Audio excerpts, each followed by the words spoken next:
something that probably will stay the star of the show for March, because of what it is. Don't see many of them.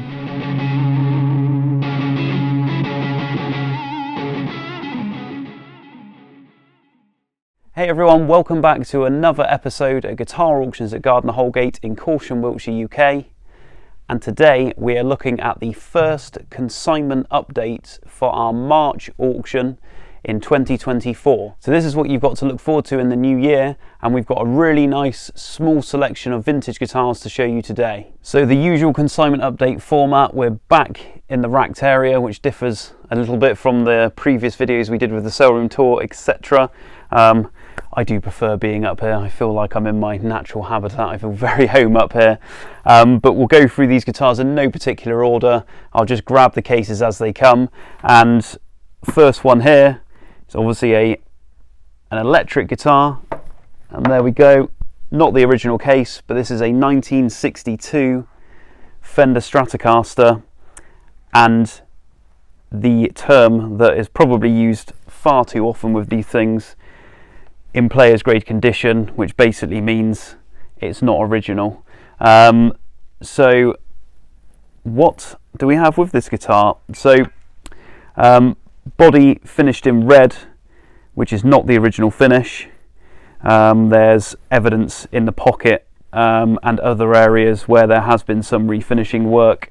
So yeah, refinished body and very obviously refinished neck. The biggest giveaway.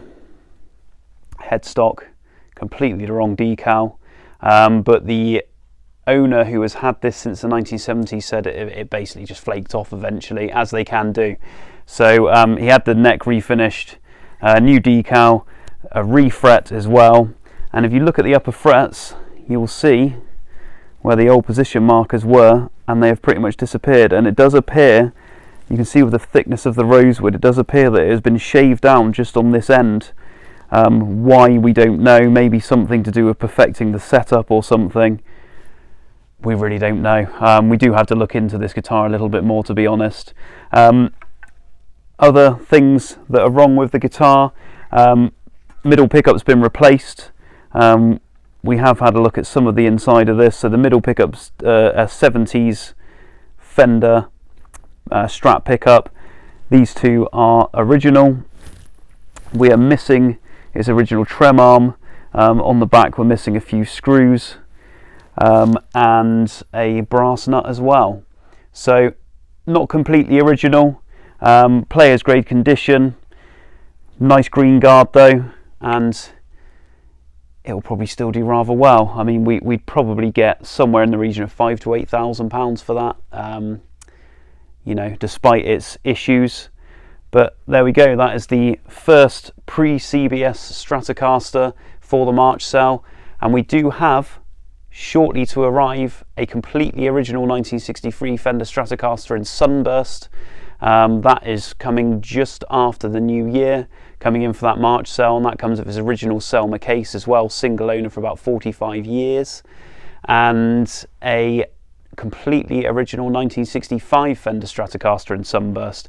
So we've got three really nice pre-CBS Strats, or 65 just coming into the changeover, coming in for that auction. So keep an eye out for those in a future consignment update. And obviously the best way to see the future consignment updates is subscribe to our channel, like the video, hit the bell icon, because you'll get notified with all our future videos, including video demos and more.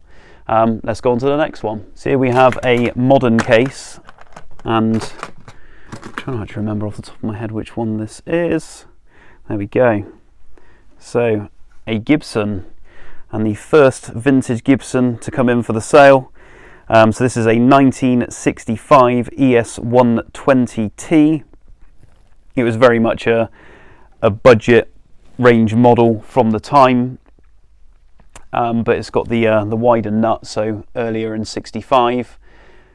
We do have some condition issues, nothing major I would say.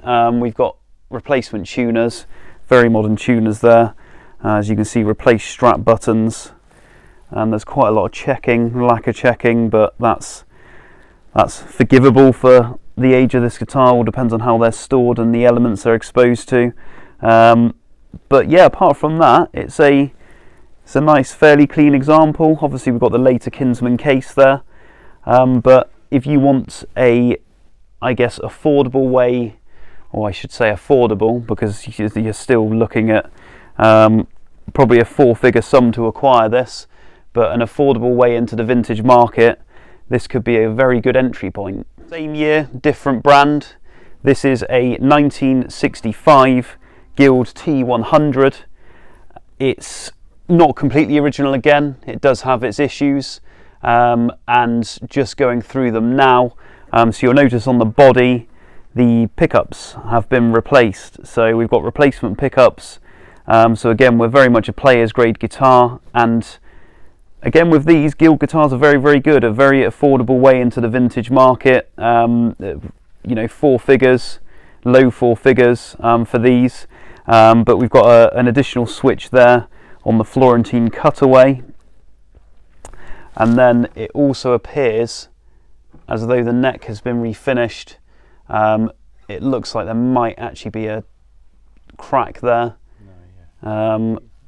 So that's probably the reason for that. To be honest with you, I haven't really looked at this guitar much at all. I'm kind of like saying what I see as we look at it, but yeah, player's grade example again, and potentially an affordable way into the vintage market, but still a cool guitar. And Guild guitars really are underrated, especially the vintage ones, and yeah, another nice one for March. And yet another player's grade electric guitar. This is a Fender from 1966. This is a Mustang, as it says on the tin. There we go. So a Fender Mustang from 1966, and you'll see heavily modified again. And who do we have on the back? There he is. Dougal himself. From the Magic Roundabout. So yeah, it was obviously a much loved guitar, and modified as the previous owner saw fit, I guess, to do what he wanted to do. But we've got a Gibson T-top pickup there, so we've got I think it's pretty sure it's a 70s one. Again, I haven't had this guitar apart yet, so a Gibson T-top there. This is some form of Japanese pickup in the neck position, and on the back we've got some Japanese tuners. I'm led to believe that these tuners are actually worth quite a lot of money now in their own right. I think they were on original Ibanez guitars. So we've seen those before. We have seen them before. So yeah, the tuners are worth something, but you'll see there's all sorts of things going on here, like extra switching. So it's just a cool thing. I think I really like messed around modified guitars. It's got a really nice neck because it's really worn in, so nice smooth satin feel. And yeah, 1966 Fender Mustang, and due to the condition issues will probably fall under £1,000, which, to get into the vintage market with a cool thing that, let's face it, no one else will have, yeah, it's nice. And we're heading into the 70s now. The case obviously isn't, it's probably a 90s case, but we have a Gibson ES-175 from 1976. I'm pretty sure this one is. So natural finish, mostly all original. We do have the original tailpiece, that is a replacement, so that is in the case, I hope. Yep, there it is, still there. So we've got the original tailpiece there, so a replacement currently installed, and we got some replacement Spurzl tuners, a little bit untidy there, but not a bad example at all considering it's vintage. Typical gold plating loss, but it's a nice guitar, and these are getting more and more sought after, these 70s Gibsons, especially as the late 50s and 60s ones are at a level now, such a high level that they're almost unaffordable to the masses. So yeah, good example of a mid-70s Gibson ES-175. And we're sticking with the 1970s, and this is probably my favourite guitar that's come in so far that I'm going to show you. I really do have a lot of time for this, and it is a Gibson ES-355, and I really like it in the walnut finish. Just you know, obviously it's worn a bit with where the pick guard's gassed. Got some oxidization to the metal hardware, but this trem really, a bit out of tune, but the trem really works well. So we've got replacement Grover tuners, as you can see there, and the neck has been refinished. There's no brakes though that we can see, but the neck's been refinished, but the body is all good. So yeah, Grover replacement tuners and ebony board, as the 355s had, and otherwise all completely as you'd expect in stock. Got the fitted case as well, but I really like that. You don't see them come up that often either. So yeah, look out for that one. That is a 1974 Gibson ES-355. And last one for the 1970s before we go back into the 60s and 50s, in fact. So here we have a 1973 Fender Telecaster in Sunburst, and this one is in, I'm not going to say fine condition because obviously it's not in fine condition, but I think it is in, for me it's in the perfect condition. It's got the perfect amount of wear, it's got the perfect amount of, I guess, mojo going on there, but a nice clean example. And yeah, it's just got the right amount of natural relicking there. It's a good weight as well, but yeah, early 70s Fenders are getting more and more sought after. The neck's nicely played in, so there's a really nice, it's not satin feeling, but it's not too glossy either, not too over lacquered. But yeah, if you want a decent Telecaster, mapleboard Telecaster from the period, then look no further. So a 1973 Fender Telecaster. Back to the 60s. Some of you may have already seen this guitar in one of our previous consignment updates.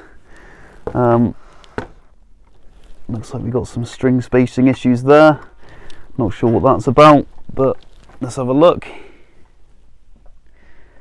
So there we have a 1962 Gibson ES-345. So this guitar is actually consigned from the same seller as the 56 Les Paul Custom we had in the last auction. That did rather well. Had its condition issues, but it was a well competitive bidding on that one anyway. So this is from the same seller, and basically the story is it's a deceased estate. So the widow was selling the guitars, and he was born in 1956, hence the 56 Custom, and she was born in 1962, hence the 62 345. Now, you saw the 355 from the 70s earlier. Of course, the big difference between the two are the ebony board on the 335 and the inlays, as opposed to the Brazilian but rosewood board on the 345. But of course, you've got the stereo controls, the stereo switching. So you will see there are a few modifications here. Obviously, the bridge there is not original. The stop bar on this got some Schaller Deluxe tuners on the back there. But otherwise, this guitar is it's a fairly nice example. And the great thing is it's got a pair of paths there. They have had the covers off at some point, so there'll be a reason why. If only we had a time machine, we could look back and see. But it does have an original pair of paths, which 62 is basically when they started phasing over to the patent number pickups. So there's a good ES-345, some minor issues with a pair of path pickups in a non-original case, but it's a nice thing. And again, a lot of you have already seen this one. which is another ES-345, this time in sunburst, this one from 1961. So this is a more original example compared to the last one, and it is again a nice example. So we got a pair of original paths. One of the covers may have been off, I need to remind myself, but it will be correct in the catalogue, but one has been undisturbed, I seem to recall. You can see all the hardware is more original, so you can see the difference between the when you compare the two, the stop bar and the bridge from the previous one. Again, we got a Brazilian rosewood board. Now the main issue, or really the only issue with this guitar, is someone has tried to do a Rickenbacker to the fretboard and they've lacquered over it, which, I mean, just look at that Brazilian rosewood grain. It's lovely if you can focus in on that. And then the neck's been refinished as well. There we go. So neck refinish, fretboard has been lacquered, but apart from that the body's all okay. Lovely light checking, but original pickups, original hardware. And the case is interesting too. There's been a bit of a debate about where the case came from, possibly originally for an Explorer or something like that. It does have a Gibson logo on, but of course that could have been put on later. But yeah, I mean, always interested to know what these things are, if any of you have seen one of these cases before. But that is a nice 1961 Gibson ES-345. And back into the 50s. And this is a lovely, lovely example. If you're into your short scale guitars, so 3/4 size guitar. And this is an ES-140T 3/4 from 1959. So the golden 1959 year there. And this is a nice, really, really nice example. And from what I can ascertain, aside from the addition of this strap button to the heel, is completely original. The case is not, that could be a case for an old Gretsch or something. I'm not entirely sure. Some of you out there will probably know exactly what it is, but it's not original to the guitar. So a 1959 Gibson ES-140T 3/4. And still in the 50s, and a guitar that we don't get that often. I think I've only ever had one of these. This is a 1957 Gibson ES-350T, and we've even got in the original case a sales contract. Where's the date on the sales contract? There it is, in 1958 the sales contract's from. There we go, Wisconsin Avenue. So there we go, original sales contract, original case, but the guitar is not all original, as a lot of you will see. That is an odd sunburst. So refinished body, refinished neck, but otherwise all looks okay. I do need to look at these pickups because we've got the chrome covers there. Need to flip them over and see what's going on with those. But they are giving an unusual appearance. Maybe they're replaced, but maybe they're not. But we will obviously clarify that in the catalogue description when we've actually had this apart. This has come in very recently, so I'm only going by exterior for now. But that is a 1957 Gibson ES-350.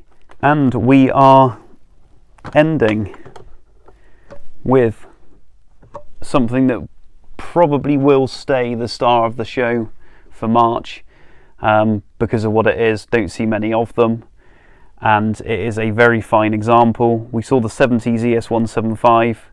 This is a 1959 Gibson ES-175. We've got the original hard case. We also have a original period crock case as well. So two cases with this guitar, and there we go. So we've got original path pickups, patent applied for pickups, and this guitar is just in fine condition. Some very light checking in places. It has a history to the UK dating right back to 1980, when it was purchased by a gentleman called Vaux Fletcher from Malvern. He's still some of you will probably know him.